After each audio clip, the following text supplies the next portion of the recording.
Why can't the spiritually awake find love?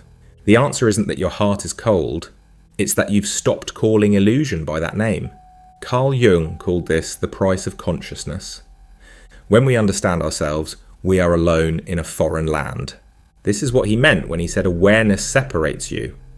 Not because you reject others, but because you see through what binds them together. You start seeing everything more clearly.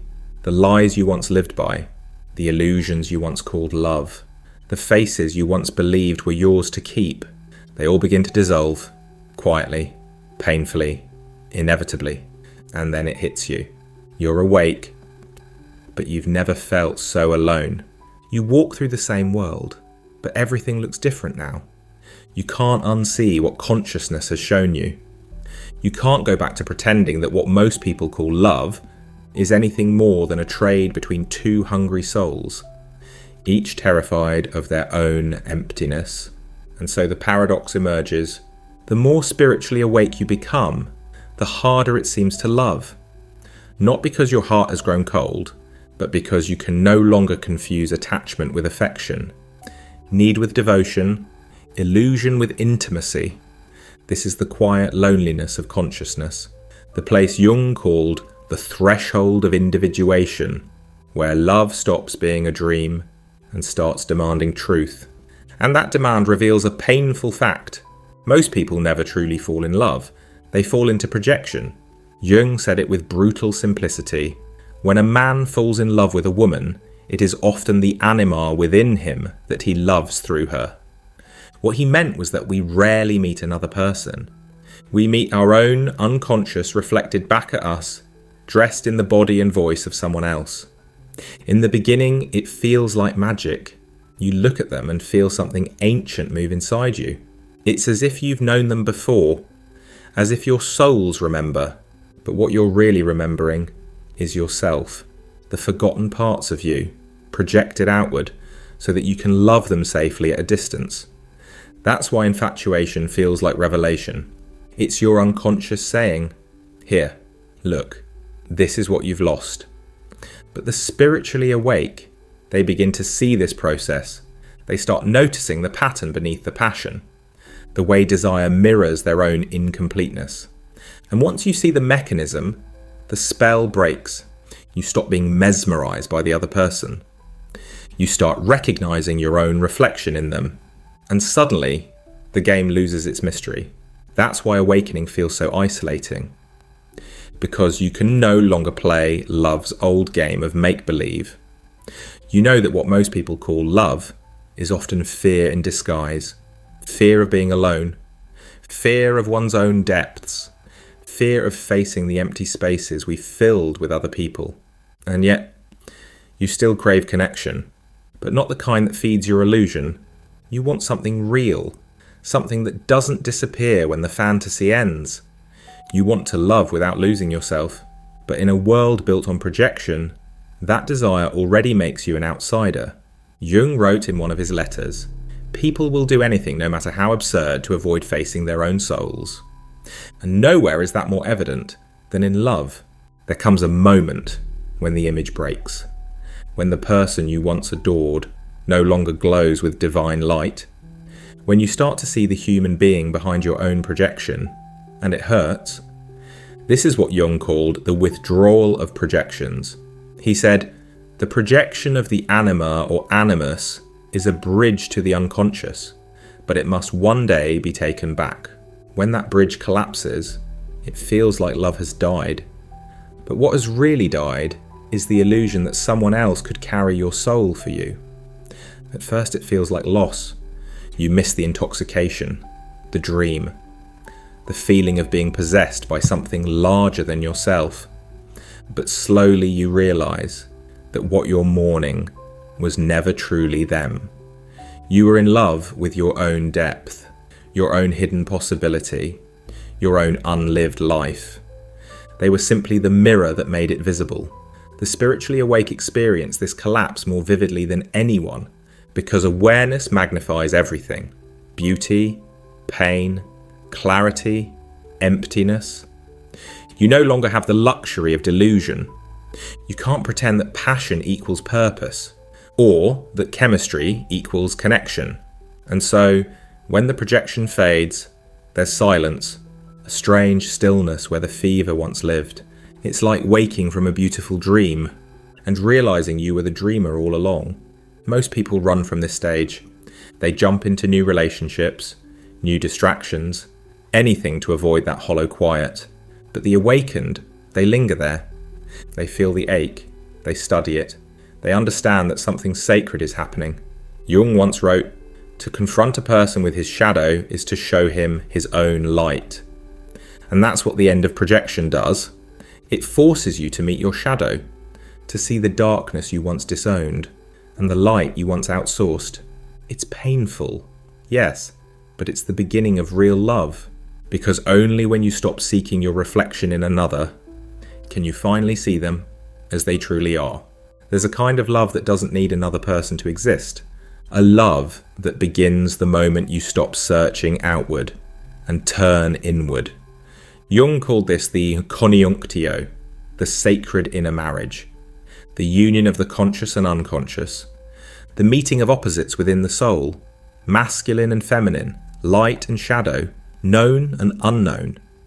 It's what every myth has always been trying to describe. The lovers who merge and dissolve, the alchemical fusion of sun and moon. It's the moment when you realise you were never half, never broken, never in need of someone else to complete you. He once said, "The meeting of the two opposites is the alchemical miracle of the soul." And when that happens within you, something profound changes. You stop trying to get love and start being love. You stop trying to possess others and start to understand presence.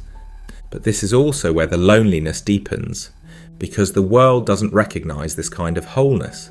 It's too quiet, too self-contained, too free. People sense that you no longer need them in the usual way, and it makes them uneasy. They confuse your independence with indifference. They mistake your peace for distance. But you know better. You've tasted what Jung called the self, that vast centre of being that transcends both ego and desire. And once you've touched that stillness, you can't go back to the hunger of before. The spiritually awake don't reject love. They just can't worship at its old altar anymore. They can't play the game of you complete me because they've met the part of themselves that was missing all along. They've learned that intimacy isn't fusion, it's transparency. It's when two whole beings stand before each other, not to fill a void, but to share a light. And yes, it's rare, painfully rare, because it requires two souls who've both faced their own darkness, two people who've both stood alone and survived the silence. As Jung wrote in a private reflection, "Only those who have learned to endure themselves can truly endure another." That's the truth of awakened love. It begins not between two people, but within one. Jung once wrote, "There is no coming to consciousness without pain." And nowhere does that truth cut deeper than in love. When you become conscious, the illusions that once held you begin to crumble. You start to see the games you used to play, the way you performed affection to avoid loneliness, the way you chased connection to escape yourself. And suddenly, those old scripts no longer work. You can't fake the drama anymore. You can't pretend that the roller coaster of emotional chaos is romance. You can't participate in the collective dream that confusion equals passion. It's a quiet loss, the kind you can't explain to anyone. You still long for closeness, for touch, for another soul who understands. But you can no longer pay for it with your authenticity. You've stepped out of the shared trance, and the world feels colder because of it. This is what Jung meant when he said, "The path to higher consciousness is a descent before it is an ascent, because first you lose the warmth of illusion, the comfort of old fantasies, the sweetness of dependence. You start to see how much of what we call love was really a strategy, a way to silence the ache of not knowing who we are. The spiritually awake carry that realization like a wound. They see too much, feel too much, and belong too little. You watch others play the game, the chase, the possession, the promises of forever, and a part of you envies their innocence. How beautiful it must be to still believe. But even envy fades, because you know you can't unsee what you've seen. Awareness raises the standard. You can no longer be content with affection that hides fear, or connection that demands self-betrayal. You crave something else now. Something real, sacred, mutual, where both souls meet without masks. And because that kind of meeting is so rare, you start walking alone, not out of pride, but out of fidelity to truth. As Jung confessed in one of his letters, solitude is for me a fount of healing, which makes my life worth living. He knew that solitude isn't punishment, it's purification. You begin to realize this loneliness isn't emptiness, it's space, sacred space, where your heart learns to love without illusion. When you've walked through the collapse, when the masks have fallen, when you've sat long enough with your own emptiness to see it transform into stillness, something new begins to appear. Love, not as possession, but as presence. Jung once said, "Where wisdom reigns, there is no conflict between thinking and feeling." That balance, that quiet alignment, becomes the new foundation for love. It's no longer about finding someone to fill the silence. It's about meeting someone who can share it with you.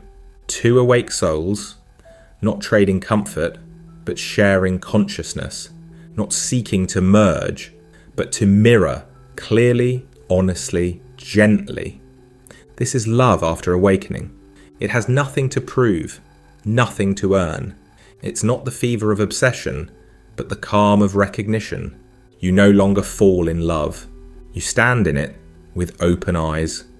You see the other person's darkness, their contradictions, their fears, and you don't flinch, because you've seen your own.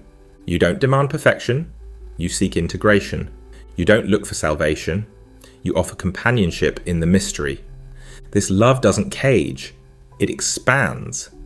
It doesn't drain, it nourishes. It doesn't promise eternity, it honours presence. But here's the difficulty.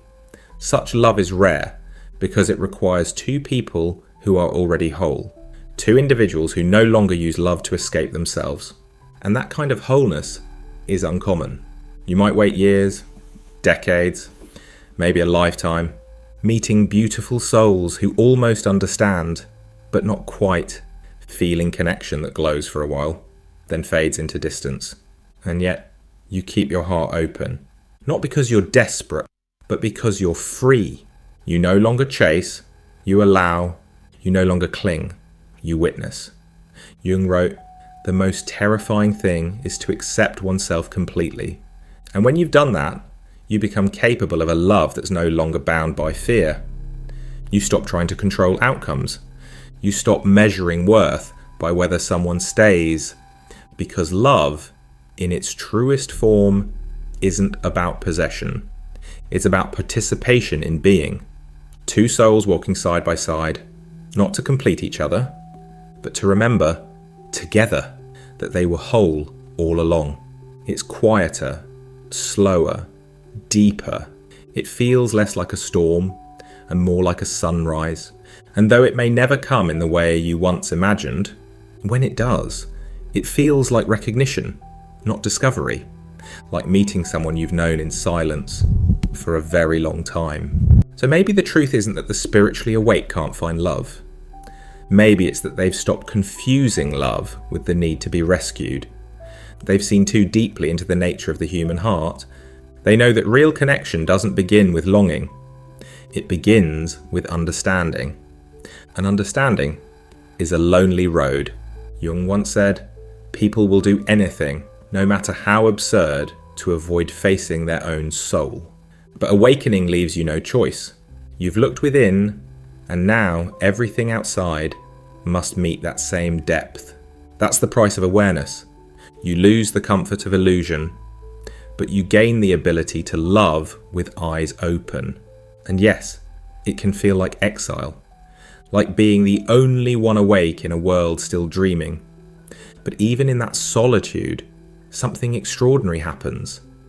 You begin to sense love everywhere, not just in faces or bodies, but in existence itself. The warmth of sunlight through a window. The quiet hum of life when no one's speaking. The soft ache of simply being here. You realise you were never truly unloved. You were just remembering what love actually is. It was never in another person. It was always in you, waiting to be recognised. As Jung wrote in one of his final reflections, the experience of the self is always a defeat for the ego, and perhaps that's what awakening really is. The moment love stops being a dream of the ego and becomes the language of the soul. So yes, you walk alone sometimes, but you walk in truth, and that truth, that vast, silent, shining truth, is love itself, the kind that doesn't begin or end, the kind that asks for nothing, the kind that simply is. Because the spiritually awake don't lose love. They finally meet it, everywhere, in everything, even in their own aloneness. And that is where real love begins.